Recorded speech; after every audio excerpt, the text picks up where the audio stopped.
So today we're going to take a look at the Dracula Expedition.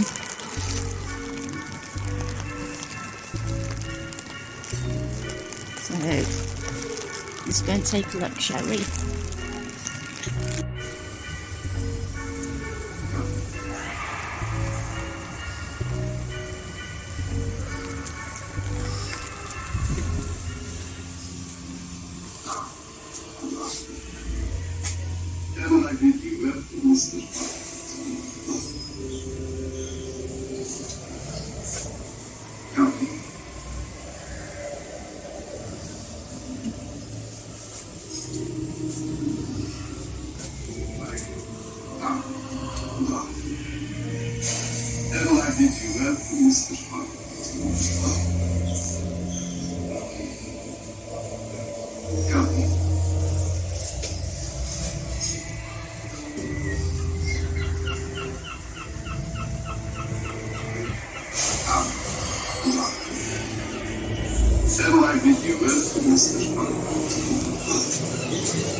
Welcome, foolish mortals, to the Dracula Experience.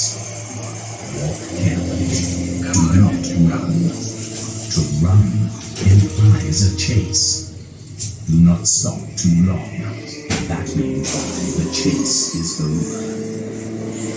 Touch nothing, touch me, and now touch me. Final slaughter of Dracula's struggle takes place. After traveling to Castle Dracula in Transylvania,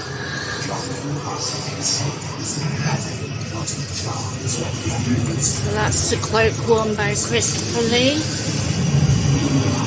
Dracula wants to take over the soul. While so wretched Whitby, Dracula's servant waits for his master in a lunatic asylum to the spiders and flies.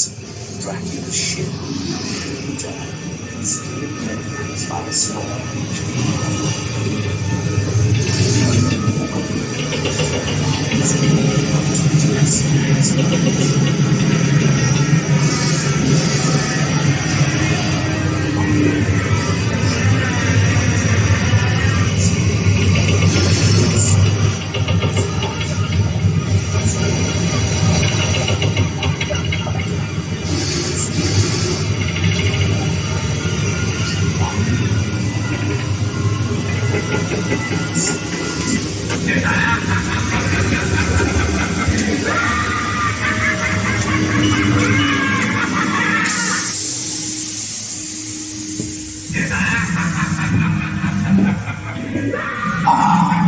There you are.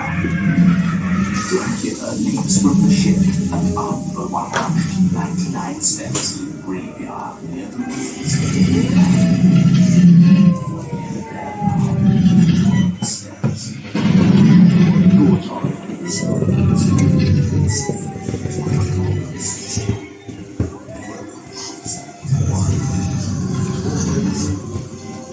Lucy's friends and Dr. Van Helsing tried desperately to bring her back using a technique, a blood transfusion. To no avail. Lucy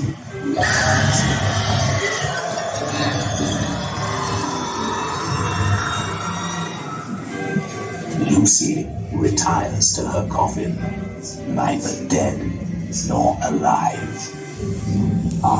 Dead.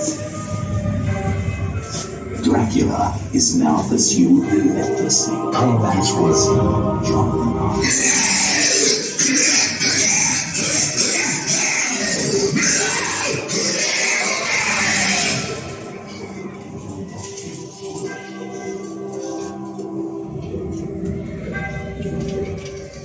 Van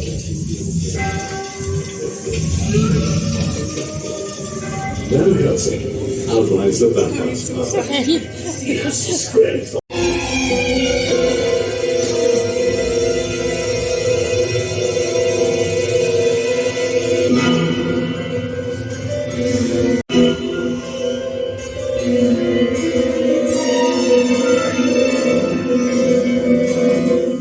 It all began with war, as these things usually do.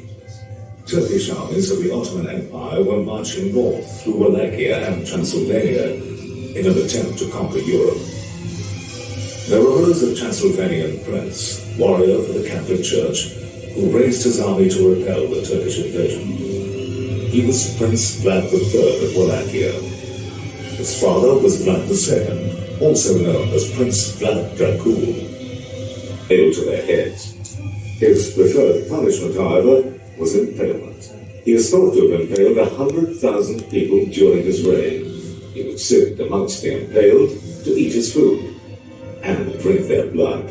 This earned him the nickname Vlad the Impaler, or Vlad Tepes in Romanian, though this name was never used to his face. This was too much for the Turkish Sultan Mehmed II, and he marched his 100,000-strong army on Vlad's capital, Targovista.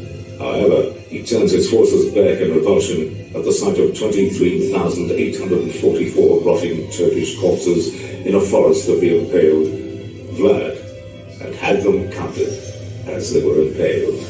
But Vlad's luck would not last forever. He was finally killed in a Turkish ambush in 1476, outside Bucharest. His body was taken to the monastery on the island of Snagov, where it was buried under the altar, although his head is reported to have been sent to the Sultan.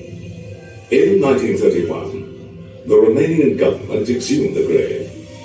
The grave was empty. Where is Dracula? 400 years later, Bram Stoker, born in Dublin, Ireland, became a London theatre manager to a famous actor, Henry Irving, at the Lyceum. He was also an aspiring author. After writing several unsuccessful books, he took his family on holiday in the Yorkshire seaside town of Whitby, staying at a house in Royal Crescent on the West Cliff. His landlady, Fanny Harker, would lend her name to one of the book's main characters, Jonathan Harker. While looking over the harbour one day, he could see Tate Hill Sands, the site of a wreck of a Russian ship some years earlier. This gave him an idea for a new book he'd been researching called The Undead, with the main character, a Count Vampire. Part of his research took place in this very building, and in the room where you are now sitting. In 1897, this building was known as the Captain's Reading Rooms. One of the buildings that Bram Stoker visited back in the 1890s is this one on my right. Back in his day, this was the Captain's Reading Room. Captains would anchor their ships in the harbour and row across to these reading rooms to eat, drink, and meet other captains. They could read the London and local papers here and arrange future cargoes. Stoker also did much of his research here, asking the captains and locals about folklore. One of the captains, Captain Smales, becomes the Whitby fisherman, Mr. Swales, who was Dracula's first victim in Whitby. One such tale is of a huge black dog with red eyes known as the Barkheist Hound, which roams Whitby at night. It is rumored that anyone seeing this hound will be dead by morning. The ship and the black dog were integrated into his new story.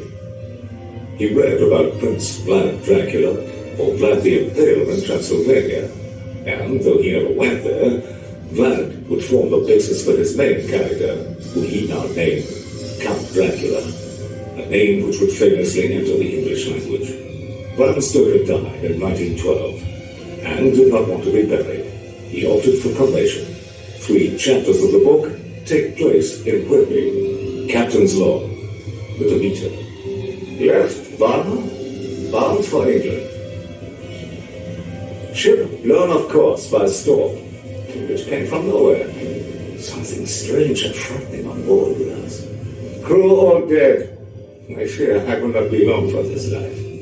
The ship enters Whitby Harbour with the captain lashed to the ship's wheel, his broken neck swaying with the wind. It is wrecked on Tate Hill Sands. A A huge black dog was seen to leap off the shipwreck and race up the 199 steps to the graveyard at St. Mary's Church, near the ruins of Whitby Abbey. Lucy Westerner and Mina Murray were staying at the house on the Crescent, now East Crescent. Under a hypnotic trance, Lucy was drawn from her bed and outside along North Terrace and past the Royal Hotel to the top of Westcliff. From there, she could look across the harbour to the graveyard and Abbey opposite on East Cliff. There she saw two red eyes shining from the graveyard. She ran down the cliff, past the fishing cobbles, along Haggis Gate at the back of this building, and over the bridge crossing the River Esk. She turned left along Church Street, past the marketplace and the old town hall, and above Ted Hill Sands. Then she continued on Haggis Gate, now Henrietta Street, also known as the haunt of the Barkheist Hound. She raced up the 199 steps to the graveyard and to the grave of a suicide. There she saw a huge black shadow which rose to engulf her. That grotesque face. A phantom. This was her first encounter with Dracula, and it was to seal her doom. Dr. Van Helsing arrives to help our hero, Jonathan Harker, to fight the vampire and prevent his fiancée Mina from also being taken by Dracula. Van Helsing outlines the vampire's powers. He has the strength of 20 men. He can direct the elements, the wind and the fog. He can control the meaner things, the wolf, the bat, and the rat.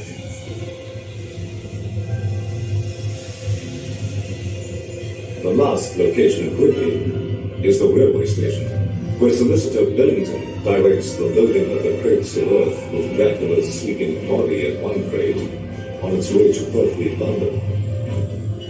After further events in London, Harker, Arthur, Quincy, and Van Helsing chase Dracula back to Transylvania, where they succeed in cutting Dracula's head from his body.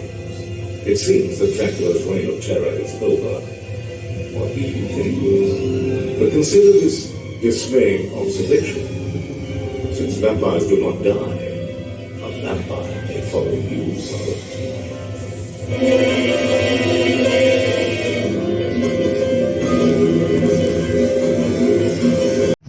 I've just come out of the Dracula Experience here in Whitby. £6 admission. It was okay, but I wouldn't say it was absolutely great. It was like, because but you could see with the video that everything and the documentary was good, so that was good experience. And to see Christopher Lee's original cloak as well that he wore in Dracula, so yeah, it was good. I do apologise for the umbrella, but it's absolutely chucking down. So, but yeah, I'll catch you in the next video. I hope you enjoyed.